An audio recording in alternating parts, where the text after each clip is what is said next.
चिकित्सा शिक्षा मंत्री विश्वास सारंग का बयान। कोरोना के पॉजिटिविटी रेट कम हो रहे हैं, रिकवरी रेट बढ़ रहा है। मोदी जी ने कुछ राज्यों को नसीहत दी है। हमारे राज्य के आसपास जैसे महाराष्ट्र में केस बढ़ सकते हैं। कोरोना गाइडलाइन का पालन करें, मास्क, सामाजिक दूरी और वैक्सीन जरूरी है। विदिशा हादसे पर कहा, 26 घंटे तक रेस्क्यू ऑपरेशन चला, दर्दनाक हादसा था। सीएम के निर्देश पर तत्काल राहत और बचाव के कार्य चले। एनडीआरएफ, एसडीआरएफ की टीमें लगी रही। कुआं काफी पुराना है। एक ही घर में अधिकारी भेजकर गुम होने वालों की लिस्ट तैयार की। 19 लोगों को बचा लिया गया। 2 दिन और जांच की जाएगी। अगर कोई गुमा है तो जांच करेंगे। मृतकों के परिवार वालों को चेक दे दिए हैं। कमलनाथ की ट्वीट पर कहा, कांग्रेस को लाशों पर राजनीति करने की आदत है। रेस्क्यू में देरी हुई है, ये झूठा आरोप है। तत्काल जिले के एसडीआरएफ की टीम पहुंच गई थी। सीएम ने रात भर जाकर मामले को देखा, 1 मिनट सोए नहीं। राहुल गांधी ने ट्वीट किया, कांग्रेस ही बचाव कार्य में सहयोग करे, लेकिन एक टीम आई और देखकर चली गई। 24 घंटे बाद एक जांच दल आया। प्रदेश का नेता छोड़ जिले का नेता भी वहां नहीं खड़ा हुआ। आपदा में राजनीति के अवसर ढूंढना कांग्रेस की आदत है। मौत पर राजनीति करते हैं, शर्म आना चाहिए। कार्डियो अस्पताल में उमाशंकर गुप्ता का महत्वपूर्ण योगदान रहा है। पीसी शर्मा और कांग्रेसी नेता अपनी नेतागिरी चमकाते रहे, जिससे अस्पताल बनने में देरी हुई है। देखिए, लगातार 26 घंटे तक हमारा रेस्क्यू ऑपरेशन चला। दर्दनाक और बहुत ही दुख भरी घटना गंज बासुदा में हुई। एक कुएं में एक छोटा बच्चा पानी भरने गया और वो कुएं में गिर गया, और उसके बाद उसको बचाने के लिए और पूरी घटनाक्रम को देखने जो उपस्थित लोग थे, उनमें से काफ़ी लोग कुएं में गिर गए। माननीय मुख्यमंत्री जी के निर्देश पर तत्काल राहत और बचाव के कार्य शुरू हुए। माननीय मुख्यमंत्री जी ने मुझे भी कहा और मैं तत्काल घटना स्थल पर पहुंच गया था, और हमने पूरी रात और उसके अगले दिन पूरा दिन लगभग 26 घंटे लगातार, हमने 26 से 27 घंटे हम लोगों ने लगातार रेस्क्यू ऑपरेशन वहाँ का पर करवाया। एनडीआरएफ और एसडीआरएफ की टीम लगी रही, क्योंकि वो कुआं बहुत पुराना था और उस कुएं के आसपास की मिट्टी की जो प्रॉपर्टी है वो बहुत ही लूज सॉइल है। उसके कारण बार बार हमारे रेस्क्यू ऑपरेशन में जब हम नीचे तक पहुंचते थे तो और लगता था कि अब 90% काम हमने कर लिया है, और उसी समय ऊपर की मिट्टी गिर जाती थी और हम फिर ज़ीरो पे आ जाते थे। और उसके कारण लगातार मशीनों के द्वारा, आदमियों के द्वारा खुदाई, और क्योंकि कुआं था तो उसको ड्रेन आउट भी करना था, पानी भी निकालना था, तो लगातार ये प्रयास करने के बाद लगभग 26 से 27 घंटे के बाद पूरी सफलता मिली। हमने गांव और उसके आसपास का विस्तृत सर्वे करवाया, जिसमें एक एक घर में मिसिंग की हमने लिस्ट बनवाई। गांव के लोगों ने जो वहां पर प्रत्यक्षदर्शी थे उनसे बातचीत की। एक एक घर में हमारे अधिकारियों को हमने भेजा और ये सुनिश्चित किया कि कितने लोग मिस हैं, कितने लोग लापता हैं, और उसमें हमारे पास 11 लोगों की मिसिंग की लिस्ट बनी।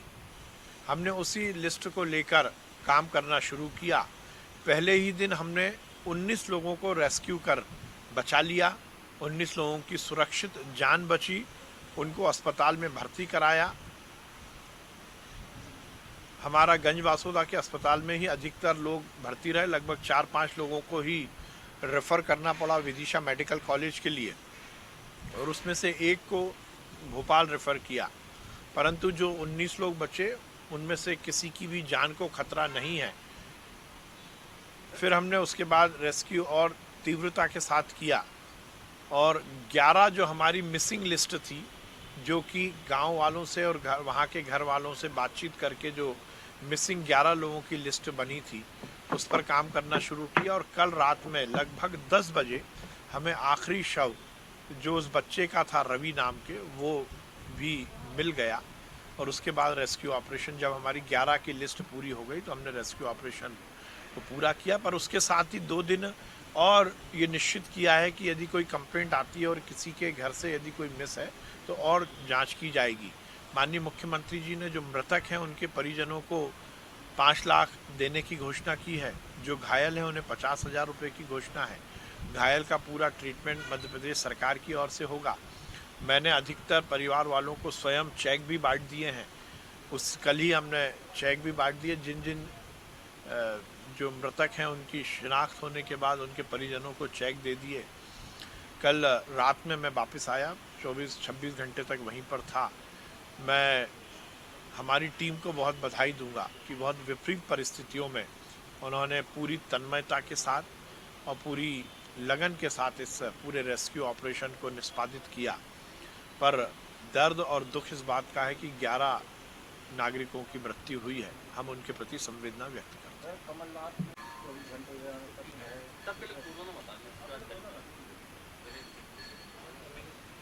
कोरोना की पॉजिटिविटी रेट रोज कम हो रहा है, रिकवरी रेट बढ़ रहा है, परंतु जैसा माननीय प्रधानमंत्री जी ने कल कुछ राज्यों को हिदायत दी है कि उन राज्यों में लगातार कोरोना के केसेस में बढ़ोतरी हो रही है और उनमें से बहुत सारे राज्य हमारे राज्य से जुड़े हुए हैं, खासकर महाराष्ट्र। हमने सेकेंड वेव में भी देखा था कि महाराष्ट्र से ही केसेस मध्य प्रदेश में आए थे और उन्हीं के कॉन्टैक्ट के कारण मध्य प्रदेश में सेकेंड वेव की भीभत्सता हमने देखी। इसलिए हो सकता है अभी हमारे राज्य में सब कुछ अच्छा हो, पर पड़ोसी राज्यों से नसीहत लेते हुए हमें ये सुनिश्चित करना चाहिए कि हम कोरोना एप्रोप्रिएट बिहेवियर का पालन करें और पूरी तरह से कोरोना आचार संहिता का पालन करते हुए अपने जीवन को जिए। मास्क और सोशल डिस्टेंसिंग, और उससे महत्वपूर्ण है वैक्सीनेशन। इससे हम जुड़े, हमारा परिवार और हम अपने आप को सुरक्षित यदि रखना चाहते हैं तो निश्चित रूप से इन सब एहतियात को हमें पालन करना चाहिए। रात में बाजार दफ्तरों की लापरवाही, लेट तकनीकी से ये घटना बढ़ गई और 5 लाख की जगह 15 लाख मुआवजा और सरकारी नौकरी दी जाए। दोषियों का हत्या के केस दर्ज किया जाए और गहरी लापरवाही है तो मुख्यमंत्री जी 3 साल पूरे दूर बैठे थे, कभी हत्या तक नहीं पहुंचे, प्रभारी मंत्री वहाँ पर रात को पहुंचे। इसका आरोप कांग्रेस का है। देखिए, कांग्रेस को लाशों पर राजनीति करने की आदत हो गई। जहां तक उनका ये आरोप है कि घटना के बाद रेस्क्यू में देर हुई, ये निरर्थक ही झूठा आरोप है। सभी तरह की कॉल डिटेल से आपको ये प्रकट होगा कि तत्काल प्रभाव से घटनास्थल पर जो एसडीआरएफ थी, जो उसी जिले में उपस्थित रेस्क्यू की टीम थी, वो पहुंच गई थी और रेस्क्यू शुरू कर दिया। इसीलिए तो 19 लोगों को बचा लिया गया। माननीय मुख्यमंत्री जी स्वयं विदिशा में थे, वो स्वयं घटनास्थल पर पहुंचने वाले थे, पर प्रशासन की टीम ने उनसे निवेदन किया कि यदि आप आएंगे तो रेस्क्यू में कहीं ना कहीं दिक्कत इसलिए आएगी कि प्रशासकीय अमला मुख्यमंत्री जी के प्रोटोकॉल में बिजी ना हो जाए। इसलिए माननीय मुख्यमंत्री जी ने स्वयं पूरी रात जगकर पूरे मामले को देखा। मैं 1 घंटे के अंदर, मुझे खबर लगी है और जितनी देर घटना स्थल पर पहुंचने में लगती है उतनी देर में मैं वहां पहुंच गया। हम 26 घंटे लगातार रहे, 1 मिनट भी सोए नहीं। कांग्रेस के नेता केवल ट्वीट कर रहे हैं। राहुल गांधी जी ने संवेदना व्यक्त की और ये भी कहा कि कांग्रेस जन घटनास्थल पर जाएं और बचाव कार्य में मदद करें। अब बचाव कार्य में मदद करना तो दूर, आके टंगड़ी अड़ाने का काम किया। एक जांच दल आया जिसमें तथाकथित कांग्रेस के नेता आए कुर्ता पजामा पहनकर, कलफ लगा हुआ कुर्ता पजामा पहनकर आए, अपने साथ फोटोग्राफर लाए, फोटो खिंचाई और इतिश्री कर ली। बचाव कार्य में क्या ये सहयोग करने के लिए राहुल गांधी की सलाह पर कांग्रेस के नेता आए थे? एक पत्थर भी उठाकर यदि इधर उधर रख देते तो लगता कि उन्होंने कुछ काम किया। फिर दूसरी बात, कमलनाथ जी कहाँ हैं? कांग्रेस के बाकी कार्यकर्ता कहाँ हैं? कल जांच दल आया है शाम को, लगभग 24 घंटे बाद, 24 घंटे घटना होने के बाद कांग्रेस के नेता कहाँ थे? प्रदेश का तो छोड़, जिले का नेता भी वहां पर उपस्थित नहीं हुआ। वहां के पड़ोस के विधायक वहां पर कांग्रेस के जो है वो उपस्थित नहीं हुए।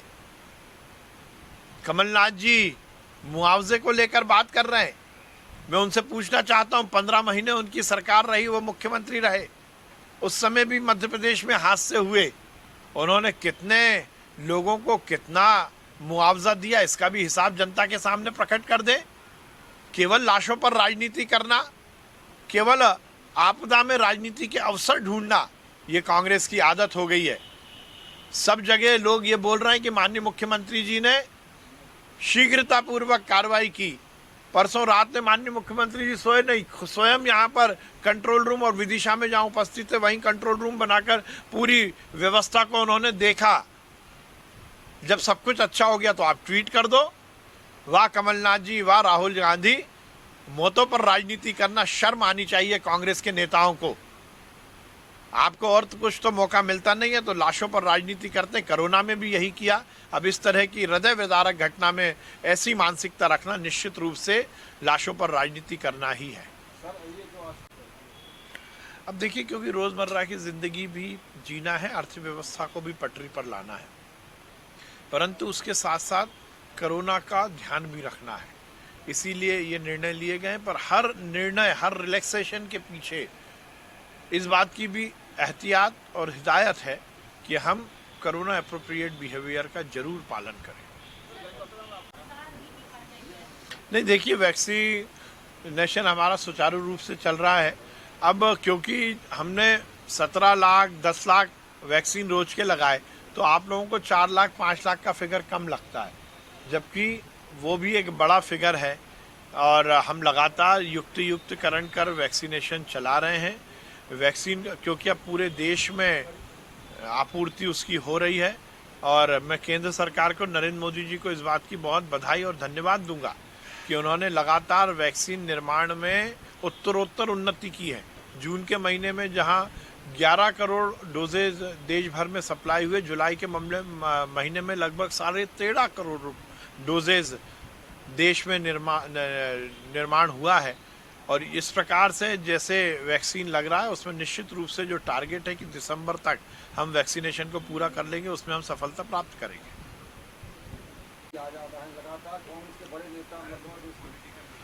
देखिए, अब मुझे नहीं मालूम कि कौन कब आया है, कहाँ आया है, पर कांग्रेस में सब कुछ अच्छा नहीं चल रहा है, ये हम कह सकते हैं।